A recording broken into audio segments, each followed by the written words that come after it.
Hey guys, Metal Viking 82 here, back with a new Viking Orations. Got another review for you today, and this time I'm going to be talking to you about the brand new album from the band Critical Defiance, entitled No Life Forms, out now on Unspeakable Acts Records.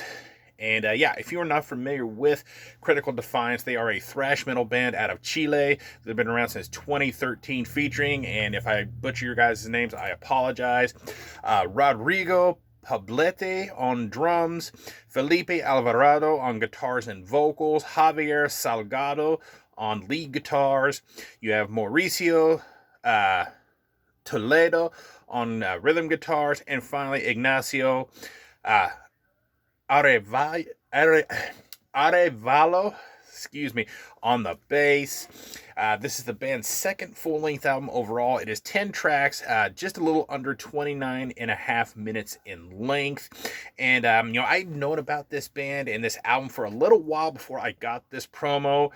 People on Facebook were not only kind of hyping up the single and everything, but also their previous album and talk about how great this band was, and I had never heard of them and had not actually heard anything they had done. So needless to say, I was very anxious to see what all the buzz was about. So when you listen to this album, the guitar work is just fast. I mean, in fact, this gets close to speed metal style riffing at times, in my opinion, but they definitely get the head banging, and the solos on here are just absolutely killer, complete with some whammy bar uses. I always love it when they use the whammy bar in their solos. The bass is nice and thick toned, and while it's not high up in the mix, it's easily made out just rumbling away, giving the songs that solid backbone they need throughout all 10 tracks here. Solid drumming production and performance by Rodrigo on here. In addition to the fast, thrashy beats that he lays down, he also does some really nice patterns, as well as some fills, and I especially loved his double bass work on here. Vocally, they just sound seriously pissed off. They're just that, pissed off sounding, thrashy shout. At times he gets a little bit gruffer, not quite a growl, but pretty close to it. You also get some gang shouts at times because, come on, this is thrash metal, so you got to have the gang shouts now and then. Some of the other things that I picked out while I was listening to this: track number 8, Warhead, Emotional Fallout. At the 2:39 mark, the riff and drum combination here in this particular section, to me, has a real Sodom feel to it. In fact, when it came on, I actually had to back it up just a little bit and just re-listen to it again. And it's like, as soon as I heard it, I was like, man, that reminds me so much of Sodom. In fact, what brought it to mind really is the opening to the song Agent Orange, which is not only a badass song, but also one of my favorite Sodom songs ever. The other thing that I picked out, track number 9, We Were Never Here to Stay. Now, this song is just like a short, I think it's just under 2 minutes in length, kind of a slow-paced song.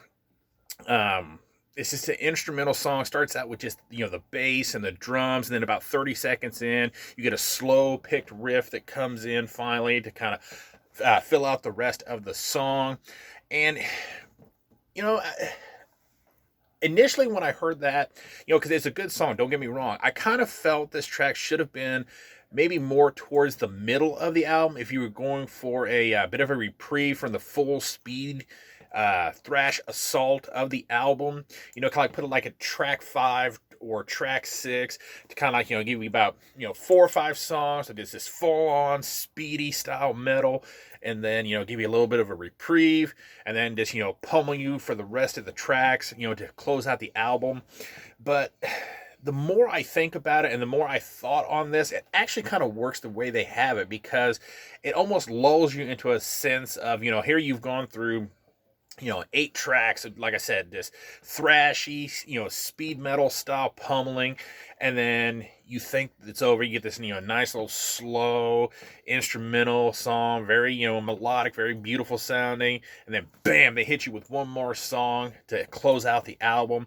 So, the more I thought on it, it definitely works either way. Obviously they wanted it a certain way, and that's fine. That's their prerogative, but like I said, it could have worked either way. I think, you could have switched it around to, like I said, either track 5 or track 6, and it still would have made this album really good. Overall, I was thoroughly impressed with this album. As you know, honestly, this was my first exposure to the band and what they're capable of. I mean, it's fast paced, it's pissed off, but yet it has some catchy headbang ability to it. You know, a lot of riffs that just really, get your head moving. Sometimes, faster than that, but I'm not going to do that because I really don't want to hurt my neck this morning. But yeah, I mean, this album is just pretty much what you want from a thrash metal album. I definitely am going to be picking up a copy of this because, like I said, all I've had is this promo for a little while.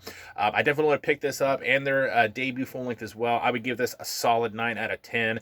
Go check them out. I will be leaving a link down below so you can check it out for yourself. Pick up a copy. So yeah, that is going to do it. Thank you guys so much for watching and subscribing. And until next time, stay brutal.